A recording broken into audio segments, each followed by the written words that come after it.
Craig, just set out for me how big a deal it is to host General Synod here for the very first time in 813 years. Yeah, it's very hard to put into words how big a deal it is.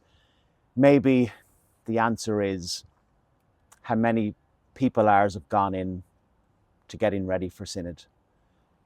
We've known for probably just over a year, maybe a little more, that Naas had been selected by the standing committee.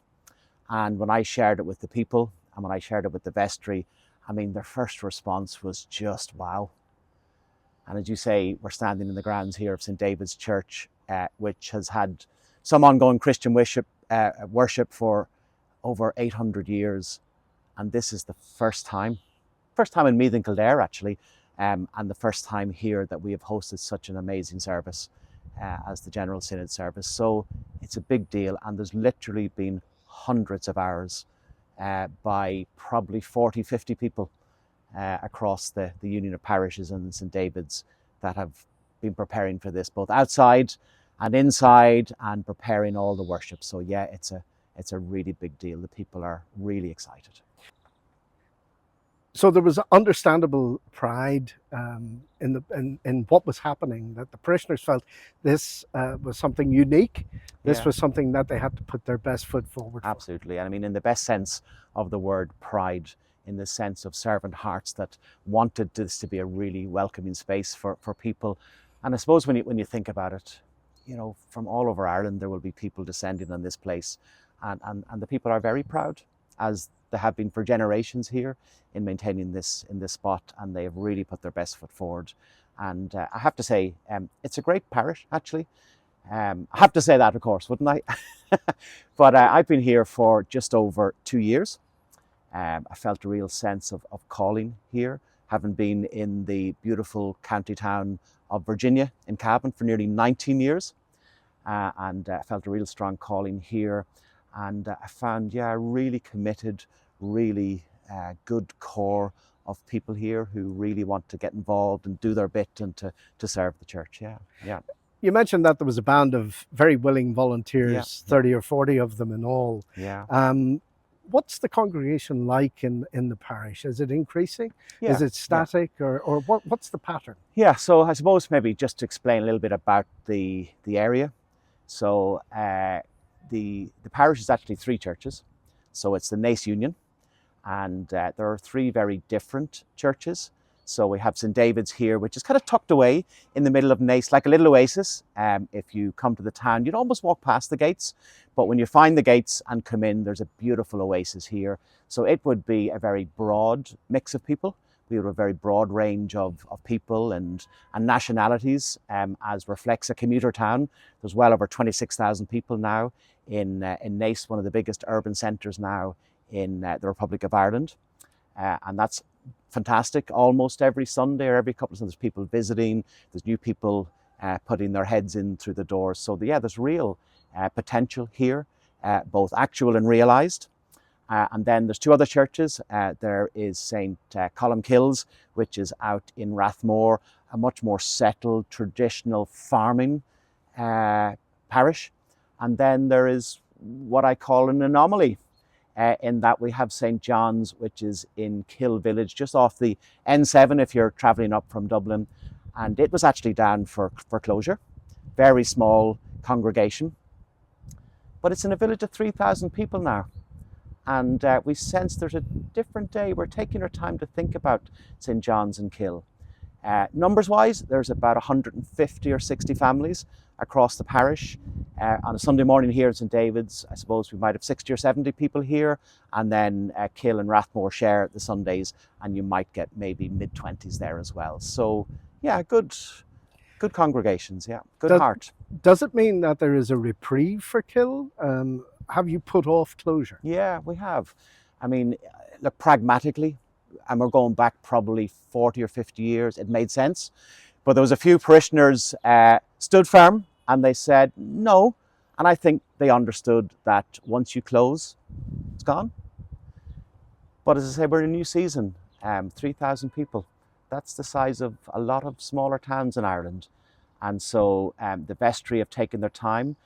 We were fortunate to get a grant to put a new roof on St. John's, and we took about 6 months to ask ourselves the question, do we want to commit to this? Do we want to put money into this only to see it close? But about 2 or 3 months ago, the vestry, and there's one vestry here at the Union, they made a very firm step in faith to say that they were going to step out. And so in the autumn time, the roof is going to go on. We'll be doing fundraising. We've got some grants for that. But I think we want to at least ask ourselves the question, might the Spirit be moving? Might there be a different season here? No one would have imagined that the village would have 3,000 people, but it has. And it is. It's a huge town. It's an expanding community. Yeah. And that word community, I know, is of great importance to you, because it's not just the Church of Ireland, beautiful as St. David's is, but it's a bigger project for you. Yeah, no, it's a huge thing. And anybody that knows me, I've been ordained for nearly 26 years now and been in different places. And anyone knows me that the word community is incredibly important. So I suppose if we can use the phrase within the walls, one of the things that I've done in the 2 years that I've been here is just to gather the existing community with those who have come and joined us, to build community, to make a community that whoever you are, regardless of what your story is, when you step into one of our churches, you're welcome. That it's a place of grace and a place of love. One of the phrases I love is that everyone is equal at the foot of the cross. And that to me is actually a great leveler. Whoever comes in, there isn't anyone judging or anyone pointing fingers, because we realize that we're all equal at the foot of the cross. So building community within the walls is really important. And we're doing things this year at the end of every month. We are looking at different elements of our church family. So we've had people talk about neurodivergence, talk about disability. We've had actually someone from the wider community come in and talk about their experience of coming from Afghanistan and being a refugee here as a Muslim coming in. So that's kind of within the walls, and we have others planned for the rest of this year. There's a great social community here as well, and we're building on the spiritual part. So that's sort of part of it inside. But one of the things that I and the parishioners are really passionate about is building links outside. And we're doing that in a number of ways. One of them is called the Circle of Light. So you'll see behind me the church. So the last couple of years, we've put Christmas trees around the circle of the church. We started with just over 50 in my first year here. Thankfully, there is a Christmas tree grower in the parish. How convenient is that? Very, very, very convenient, Henry. But we put 75 Christmas trees. But it's not just having Christmas trees. What we do is, partly fundraising for us, and we select some charities, but we invite businesses and schools and the local churches and the organizations and the sports groups to come and to sponsor a tree. And they come in and they decorate it in their club colors, or they decorate it in their business colors. So that is building links outwards. So that's just one example. And there's lots that we hope to do, is to make all our churches visible, grounded in the community, accessible places, welcoming places, and servant-hearted places. So that's something that I'm passionate about, building relationships across the churches too.